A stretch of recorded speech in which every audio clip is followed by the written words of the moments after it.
Hello everyone, knowledge take में आप लोग का स्वागत है। मैं हिना और आज मैं आप लोगों के साथ डिस्कस करूंगी लोनेबल फंड थ्योरी और new classical theory of interest. मैंने मेरे पार्ट 1 में classical theory of interest discuss की थी और उसके अंदर पूरा इंटरेस्ट का टॉपिक भी डिस्कस किया था। सो अगर आपने मेरी वो वीडियो नहीं देखी है तो प्लीज़ मेरी वो वीडियो जाके देखें। मैंने डिस्क्रिप्शन बॉक्स में उसका लिंक प्रोवाइड किया है, आप लोग वहाँ जाके सीधा मेरी वीडियो को देख सकते हैं। और अगर आपने मेरे चैनल को सब्सक्राइब नहीं किया तो प्लीज़ सब्सक्राइब माई चैनल, और अगर आपको मेरी वीडियोज़ अच्छी लगती हैं तो like also. So under this theory हमने क्लासिकल थ्योरी के कुछ क्रिटिसिजम्स किए थे, तो वो काफ़ी पॉइंट्स पर जाके क्रिटिसाइज़ की गई थी। तो in order to eliminate that weaknesses of the theory, उस थ्योरी के वीकनेसेस को एलिमिनेट करने के लिए जो हमारे ऑथर थे विक्सेल, उन्होंने ये वाली थ्योरी को बनाया, loanable fund theory of interest. इनके अकॉर्डिंगली इंटरेस्ट क्या होता है? इनके अकॉर्डिंगली इंटरेस्ट की डेफिनेशन है, interest is the price which equates the demand and supply of loanable fund, जो कि हमारी डिमांड और सप्लाई ऑफ लोनेबल फंड्स को इक्वेट करती है। इसके अंदर इन्होंने कहा कि इंटरेस्ट जो है वहाँ पे डिटरमिन होगा जहाँ पे डिमांड और सप्लाई जो है वो इक्वल होगी। तो ऑब्वियसली पिछली थ्योरी में भी हमने यही डिस्कस किया था।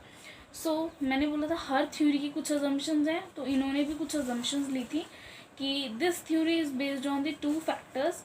पिछली वाली थ्योरी जो थी वो रियल फैक्टर्स पे बेस्ड थी, लेकिन ये वाली थ्योरी जो है वो मॉडर्न फैक्टर और रियल फैक्टर मॉनेटरी फैक्टर और रियल फैक्टर दोनों में बेस्ड है।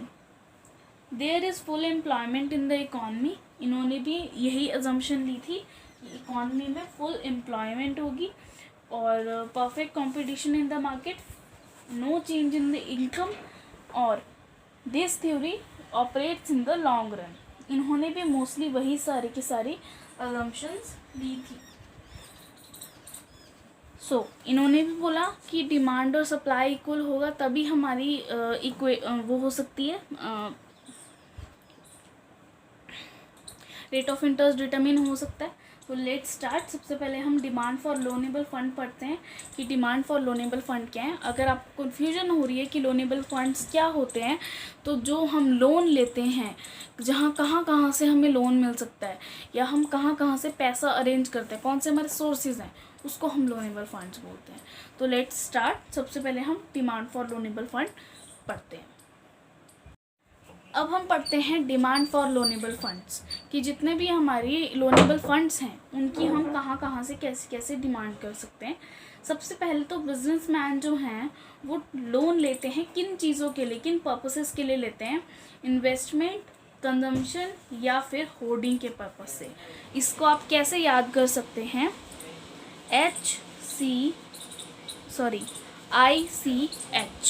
ICH के थ्रू, कोड के थ्रू आप इसको याद कर सकते हैं। I means investment, C means consumption, H means hoarding. तो इसके अंदर सबसे पहले हम डिस्कस करते हैं इन्वेस्टमेंट।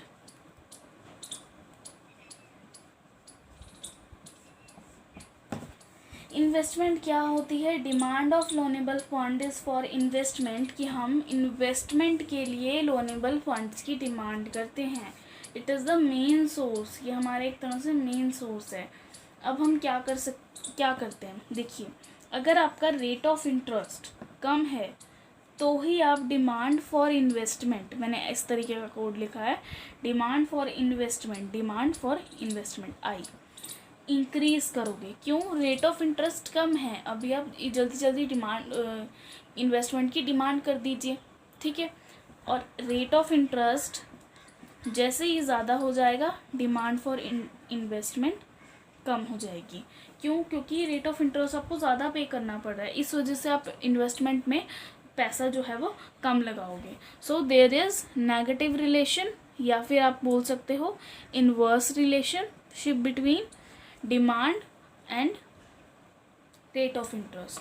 और अगर आप इसका डायग्राम के थ्रू देखना चाहते हैं तो डायग्राम के थ्रू इसका डाउनवर्ड स्लोपिंग होगा।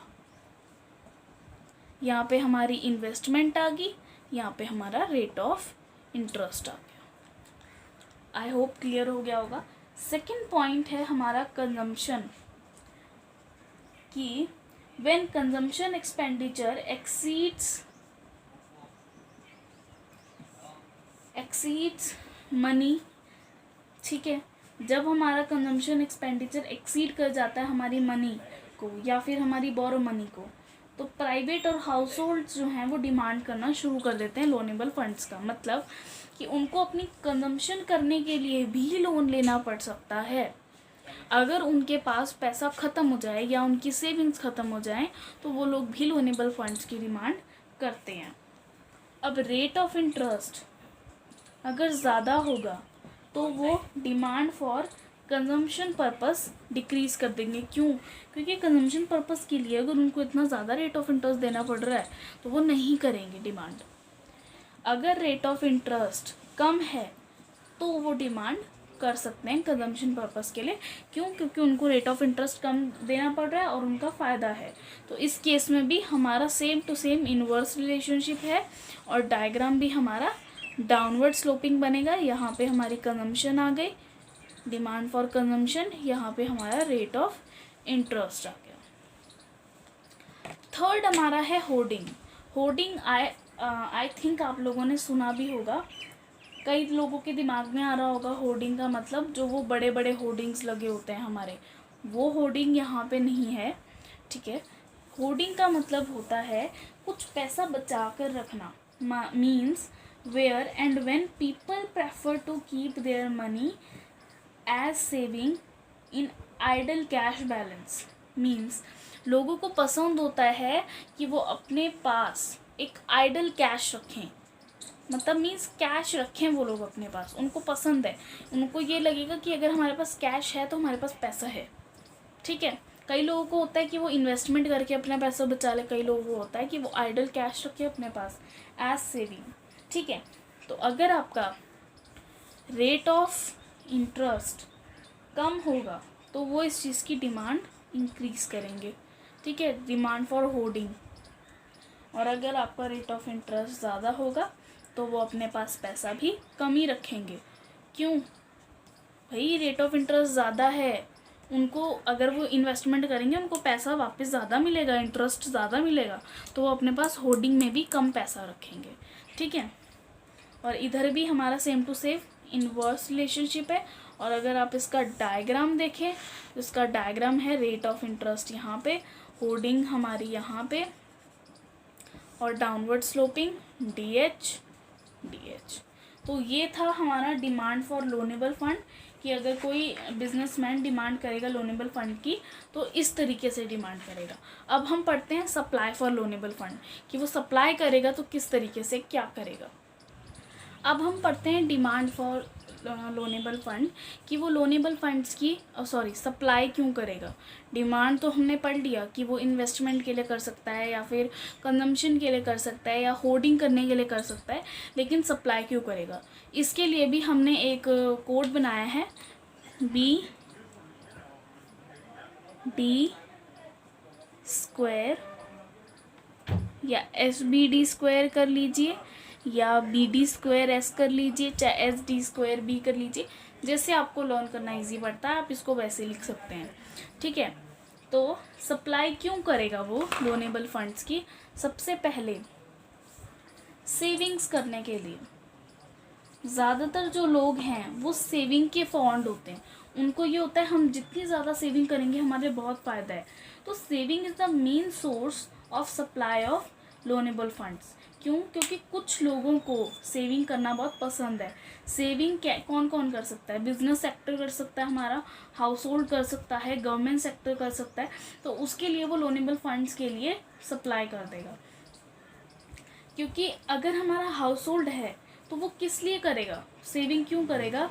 कि कंजम्पशन सारी करने के बाद, कंजम्पशन एक्सपेंडिचर्स को ख़त्म करने के बाद वो बची हुई सेविंग करेगा। अगर मैं सेविंग्स की बात करूं तो मेरा जो हाउस होल्ड सेक्टर है हाउस होल्ड सेक्टर है वो कब करेगा सेविंग, अगर उसकी इनकम में से हम जितना भी कंजम्पशन एक्सपेंडिचर वो कर लेगा उसके बाद वो सेविंग करेगा। ठीक है। अब इनकम रिमेन्स कांस्टेंट, इस केस में इनकम को इन्होंने कांस्टेंट माना है कि आपकी इनकम बढ़ेगी घटेगी नहीं, इनकम आपकी उतनी ही रहेगी। रेट ऑफ इंटरेस्ट अगर आपका ज़्यादा होता है तो आप सेविंग भी ज़्यादा करोगे, और अगर आपका रेट ऑफ इंटरेस्ट कम होता है तो आप सेविंग भी कम करोगे। पीछे हमने कंसेप्ट करा था सेविंग का, उसमें भी हमने यही बोला था और अभी भी मैं यही बोल रही हूँ कि अगर इंटरेस्ट ज़्यादा होगा तो लोग बोलेंगे ज़्यादा से ज़्यादा हम सेव करें। ठीक है। तो बिजनेस सेविंग जो हैं वो अफेक्टेड बाय बिजनेस फर्म्स। अभी तो हमने हाउस होल्ड की बात करी, अब हम बात करते हैं कि जो बिजनेस फर्म्स होती हैं वो कैसे सेविंग करती हैं। वो सेविंग करती हैं कि हायर रेट ऑफ इंटरेस्ट है तो वो हायर रेट ऑफ, उनका भी यही सेम फंड है कि अगर हायर रेट ऑफ इंटरेस्ट होगा तो वो भी हायर रेट ऑफ सेविंग्स करेंगी, और अगर उनकी इंटरेस्ट कम होगा तो वो सेविंग्स भी कम ही करेंगी। और देयर इज़ पॉजिटिव रिलेशन, आपको पॉजिटिव रिलेशन दिख रहा है इनके बीच में, तो वी कैन मेक, जैसे हमने पीछे डायग्राम्स बनाए थे तो यहाँ पे भी बनाएंगे। यहाँ पे हमारी सेविंग्स होंगी, यहाँ पे हमारा रेट ऑफ इंटरेस्ट होगा, देयर इज़ पॉजिटिव रिलेशन, तो we can say the supply for saving. ठीक है। तो ये हमारा ये बना।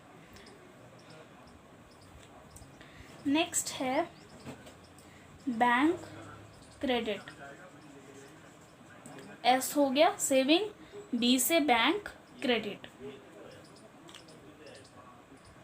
अब बैंक क्रेडिट से आप लोग का क्या मतलब है, बैंक जो है वो पैसे दे, बैंक अगर आपको क्रेडिट पे पैसे देगा तो सप्लाई फॉर लोनेबल फंड का सोर्स पूरा हो रहा है, लोनेबल फंड की सप्लाई हो रही है, बैंक क्रेडिट हमारा बैंक जो है वो सप्लाई कर सकता है। It is the another source of supply of loanable funds.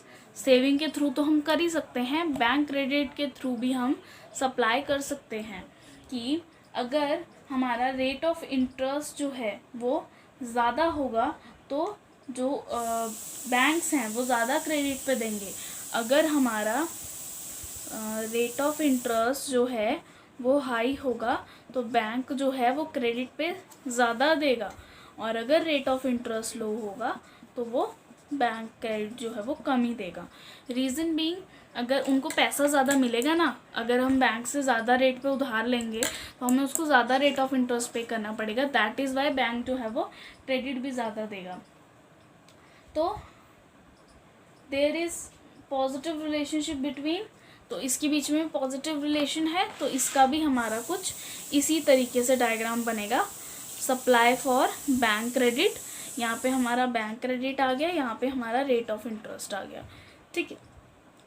अब हम डी स्क्वायर का पढ़ते हैं। अब है हमारा डिसइन्वेस्टमेंट, डी स्क्वायर में से एक डी, डिसइन्वेस्टमेंट, इधर डी स्क्वायर में से दूसरा डी है डी एच, डिस होल्डिंग। सबसे पहले हम डिसइन्वेस्टमेंट पढ़ते हैं कि ये भी एक तरह से हमारा सोर्स ऑफ लोनेबल फंड है।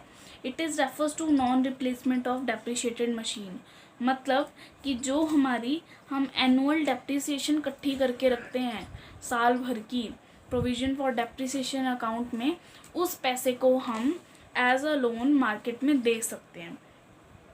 सेम इसमें भी वही है कि अगर आपका रेट ऑफ इंटरेस्ट ज़्यादा होगा तो ग्रेटर इंड्यूसमेंट होगी कि आप लोग डिसइन्वेस्टमेंट जो है वो भी ज़्यादा करो, और लो रेट ऑफ इंटरेस्ट होगा तो आपको इंड्यूसमेंट की आप कम डिसइन्वेस्टमेंट करो। तो इसमें भी पॉजिटिव रिलेशन है, इसमें भी आपका डायग्राम कुछ इस तरीके से पॉजिटिवली ही बनेगा। थर्ड है हमारा डिस होल्डिंग। डिस होल्डिंग का मतलब कि होल्डिंग का मतलब क्या होता है कि पैसा जमा करके रखना, तो डिस होल्डिंग का मतलब कि जितना पैसा आपने जमा करके रखा उसको आप एज अ लोन दे दो।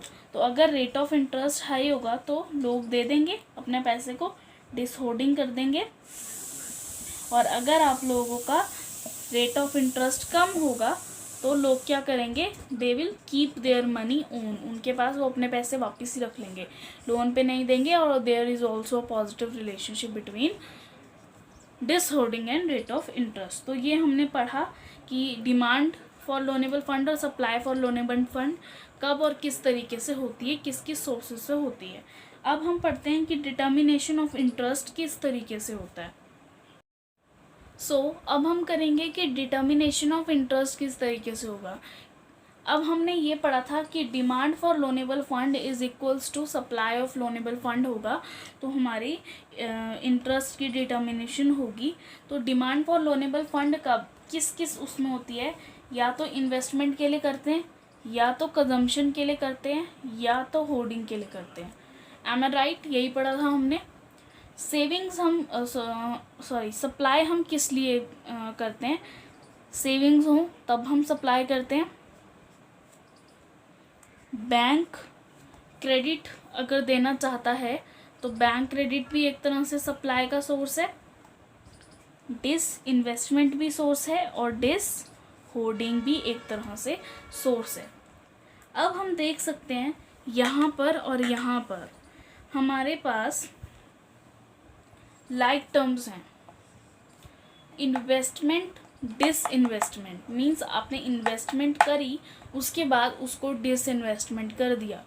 आपने होर्डिंग करी, पैसा जमा करा, लेकिन उसको बाद में लोन पर दे दिया, डिस होर्डिंग कर दी, है ना। तो we can write it as investment करी और डिस इन्वेस्टमेंट कर दी। उसको हम उसमें से माइनस कर सकते हैं कि आपने मान लो 10,000 की इन्वेस्टमेंट करी थी, जिसमें से 5,000 की आपने डिस इन्वेस्टमेंट कर दी, है ना। हम इसको माइनस कर सकते हैं। इसी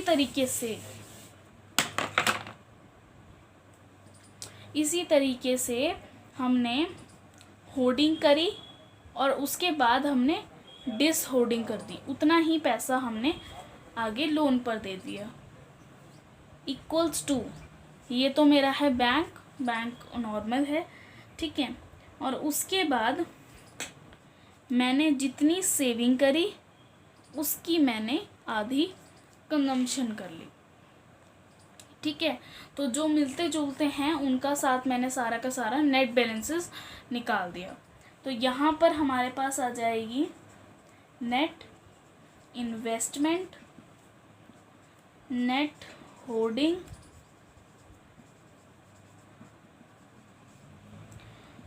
बैंक क्रेडिट, नेट सेविंग।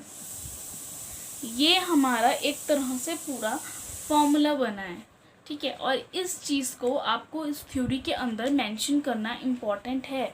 यह आपको इम्पॉर्टेंट है, आपको इसको मेंशन करना पड़ेगा थ्योरी में अगर आपको नंबर लेने हैं तो, ठीक है। तो ये हमने एक तरह से फॉर्मूला डेरिवेट किया है। अब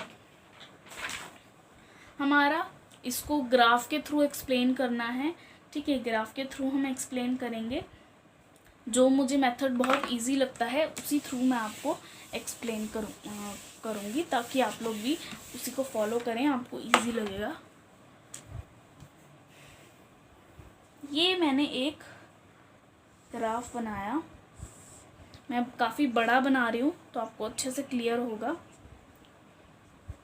और उसी के साथ में ही पैरेलल में मैं एक और ग्राफ बनाऊंगी। यहाँ पर मैं लिखूंगी रेट ऑफ इंटरेस्ट, थोड़ा गैप में लिखते हैं, रेट ऑफ इंटरेस्ट। यहाँ पर लोनेबल फंड्स, सेम यहाँ पर भी रेट ऑफ इंटरेस्ट, यहाँ पर भी लोनेबल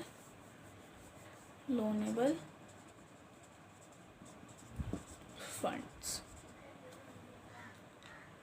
अब इस डायग्राम को बनाना कैसे है? सबसे पहले तो आपको खुद ही डिसाइड करना होगा कि आपको सप्लाई का बनाना है कि डिमांड का बनाना है। एज योर विश, आप जैसा बनाना चाहते हैं। तो सबसे पहले मैं आपको सप्लाई का बना के दिखाती हूँ। अपवर्ड स्लोपिंग वाले। तो ये रहा मेरा DH मीन्स डिसहोर्डिंग। फिर मैंने बनाया DI disinvestment, saving, bank credit. ठीक है, अब मैं बनाऊंगी डिमांड वाले मीन्स डाउनवर्ड स्लोपिंग। सबसे पहले ये होर्डिंग का है ये वाला, तो इसी के साथ डिसहोर्डिंग का है तो होर्डिंग के साथ बनाऊंगी। ये मैंने बनाया होर्डिंग का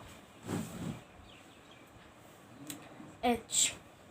ठीक है, अब आपको इस डायग्राम को बनाते हुए ध्यान रखना है कि एक तो ये होर्डिंग के यहाँ पे डॉट बना, एक इन्वेस्टमेंट के यहाँ पे डॉट बना। तो आपको जो आगे बनानी है डायग्राम्स वो इन्हीं की सीध में बनानी है। मीन्स कुछ इस तरीके से ये आपको डॉटेड लाइन बनानी है। ठीक है, ये आपको बिल्कुल स्ट्रेट लाइन बनानी है। तो इन्वेस्टमेंट है तो यहाँ पर डिस इन्वेस्टमेंट के साथ मैं इन्वेस्टमेंट का बनाऊंगी, सेविंग के साथ मैं कंजम्पशन का बनाऊंगी। ठीक है, अब इसी के साथ ये मेरा रेट ऑफ इंटरेस्ट डिटरमिन हुआ और इसी सीध में यहाँ पे मैंने ये इंटरेस्ट की लाइन बनाई। ये रहा मेरा डिमांड, ये रही इसके साथ की मेरी सप्लाई और ये मेरा लोनेबल फंड आ गया और यहाँ पर मेरा इक्विलिब्रियम पॉइंट बना। ये इसका डायग्राम है और बहुत ही देखने में लग रहा है, तो इसको आपको कम से कम 2 या 3 बार बनाना पड़ेगा तो आपको इजीली प्रैक्टिस हो जाएगी। बहुत इजी है। अब ऑब्वियसली ये थ्योरी बनी तो इस थ्योरी के कुछ क्रिटिसिज्म तो हुए होंगे, है ना। तो सबसे पहला इसका क्रिटिसिज्म क्या था, dubious concept of hoarding. Means जो होर्डिंग का कंसेप्ट है ना वो एक तरह से डूबियस है, मतलब समझ नहीं आता। अकॉर्डिंग टू केनीज के according assumption of this theory that is amount to hoarding can be increase or decrease, it is wrong। Kaynes का कहना था कि होर्डिंग इंक्रीज और डिक्रीज नहीं हो सकती। If any people hoard money more than the other is compelled to the hoard less. कि अगर कोई पर्सन मनी को होर्ड ज़्यादा करता है, मान लीजिए ये पूरी मनी है हमारी, ठीक है, इतनी हमारी इकॉनमी में, अगर वो इतना पोर्शन उससे दूसरे वाले से ज़्यादा अपना होर्ड कर लेता है तो वो दूसरे वाले को कंपेल करेगा कि तू क्या कम पैसा रख भाई अपने पास, तू ज़्यादा मत रख। क्यों? क्योंकि वो पैसा अपने पास होर्ड कर रहा है, वो रख रहा है अपने पास पैसा। अगर वो अपने पास पैसा रख रहा है तो वो किस पर्पसेस के लिए रख रहा है भाई? वो इसीलिए रख रहा है कि मैं आगे लोन दे सकता हूँ। अगर किसी पर्सन के पास कम पैसा होगा तो वो उससे लोन लेगा ना, तो अगर उसने ज़्यादा पैसा रखा होगा तो वो लोन कैसे लेगा? तो उसने कहा कि पैसा अगर वो ज़्यादा लेगा तो दूसरे को वो कंपेल करेगा कि तू कम पैसा रख। टोटल क्वांटिटी ऑफ होर्डिंग जो है वो कांस्टेंट है, मींस कोई ज़्यादा या कम होर्डिंग नहीं कर सकता। उसके बाद दूसरा है unrealistic assumption of full employment. ये तो क्लासिकल थ्योरी में भी क्रिटिसाइज की गई थी, ठीक है। फिर डिटर्मिनेट इनडिटर्मिनेट थ्योरी किस तरीके से है? लोनेबल फंड जो हैं वो डिपेंड करते हैं हमारी इनकम और इन्वेस्टमेंट पे। अब रेट ऑफ इंटरेस्ट कैसे डिटर्मिन हो सकता है कि डिमांड इक्वल हो सप्लाई के। अब factor are not explained fully, उसके फैक्टर्स जो हैं वो अच्छे से एक्सप्लेन करे ही नहीं हुए, है ना। तो इस वजह से ये इनडिटर्मिनेट थ्योरी है, इनकम्प्लीट थ्योरी बन गई। लास्ट इसका क्रिटिसिज्म पॉइंट है कि ignore the effect of investment on income, कि उसने इन्वेस्टमेंट का जो इफेक्ट है इनकम पे वो इग्नोर करा है। कैसे? कि क्लासिकल थ्योरी जो थी उसने मॉनेटरी फैक्टर को इग्नोर करा था और इन्वेस्टमेंट को इग्नोर करा था। तो इसमें भी उसने सेम यही गलती कर दी। तो पीपल जो हैं वो ज़्यादा तभी सेव करेंगे अगर रेट ऑफ इंटरेस्ट उनके पास ज़्यादा होगा। लेकिन ये ऑलवेज़ करेक्ट नहीं है। कैसे करेक्ट नहीं है? अगर मेरा रेट ऑफ इंटरेस्ट ज़्यादा है, उसने यही बोला अगर ये ज़्यादा है तो सेविंग ज़्यादा करेंगे, ये लेकिन ऑलवेज़ करेक्ट नहीं होगा। क्यों? रेट ऑफ इंटरेस्ट ज़्यादा है तो लोग इन्वेस्ट कम करेंगे। अगर इन्वेस्ट कम करेंगे तो इनकम भी कम ही होगी। इनकम भी कम होगी तो सेविंग भी कम होगी। ठीक है, तो fall in the investment causes the fall in the income, और इनकम फॉल होगी तो सेविंग भी ऑब्वियसली फॉल हो जाएगी। तो ये 4 क्रिटिसिज्म के पॉइंट्स थे जिनके बेसिस पे इस थ्योरी को क्रिटिसाइज़ किया गया था। होपफुली आपको ये थ्योरी पसंद आई होगी। अगर आपको मेरी वीडियो अच्छी लगे please like and subscribe my channel, और प्लीज़ सपोर्ट कि मैं आप लोगों को अच्छी अच्छी वीडियोस बना के दूं। और अगर आप लोग मेरे से चाहते हैं कि मैं और किसी और टॉपिक्स पे वीडियोस बनाऊं तो please comment me on comment section कि मैं किन किन टॉपिक्स पे वीडियोस बनाऊं। Thank you.